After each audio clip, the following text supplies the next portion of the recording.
అబ్జర్వేషన్లో కానీ ఉంచామన్నమాట. ప్రజెంట్ అయితే పేషెంట్స్ ఏసిమ్టమేటిక్.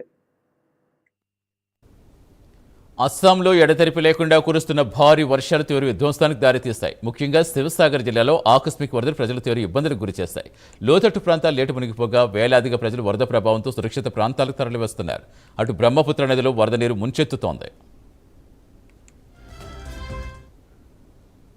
అస్సాం రాష్ట్రం తీవ్ర వరద పరిస్థితి ఎదుర్కొంటోంది. ఈ వరదలతో 31 మంది పైగా ప్రాణాలు కోల్పోయారు.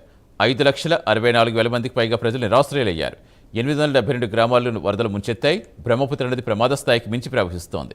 ఈ నేపథ్యంలో సహాయక చర్యలు కొనసాగుతున్నాయి. అస్సాంలో శివసాగర్ జిల్లాలో భారీ వర్షాలతో ఆకస్మిక వరదలు సంభవించాయి. ఎడతెరిపి లేని వర్షాలతో నదులు ప్రమాద స్థాయికి చేరుకోవడంతో పలు గ్రామాలు జలమయమయ్యాయి. ఇళ్లలోకి వరద నీరు చేరడంతో ప్రజలు తీవ్ర ఇబ్బందులు ఎదుర్కొంటున్నారు. కొన్ని ప్రాంతాల్లో ఛాతీ లోతు వరకు నీరు చేరినట్టుగా స్థానికులు చెబుతున్నారు.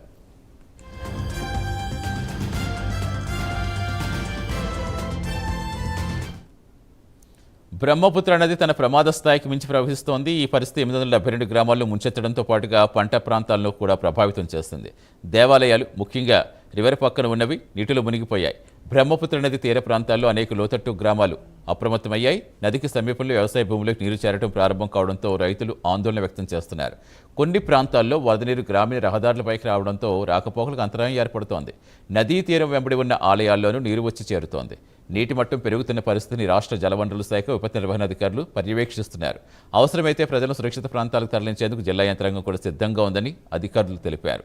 నదీ పరివాహక ప్రాంతాల్లో నివసించే ప్రజలు అధికారుల సూచనలు తప్పనిసరిగా పాటించాలని హెచ్చరిస్తున్నారు. సహాయక చర్యలు కొనసాగుతున్నాయి. భారతీయ సైన్యం, జాతీయ విపత్తు ప్రతిస్పందన దళం, రాష్ట్ర విపత్తు ప్రతిస్పందన దళం, అగ్నిమాపక సేవలు కలిసి సహాయక చర్యలు నిర్వహిస్తున్నాయి. శివసాగర్ జిల్లాలో 510 మందిని రక్షించారు. చర్తేడియో, జొర్హాట్, గోలాఘట్ జిల్లాల్లో సహాయక చర్యలు కొనసాగుతూనే ఉన్నాయి.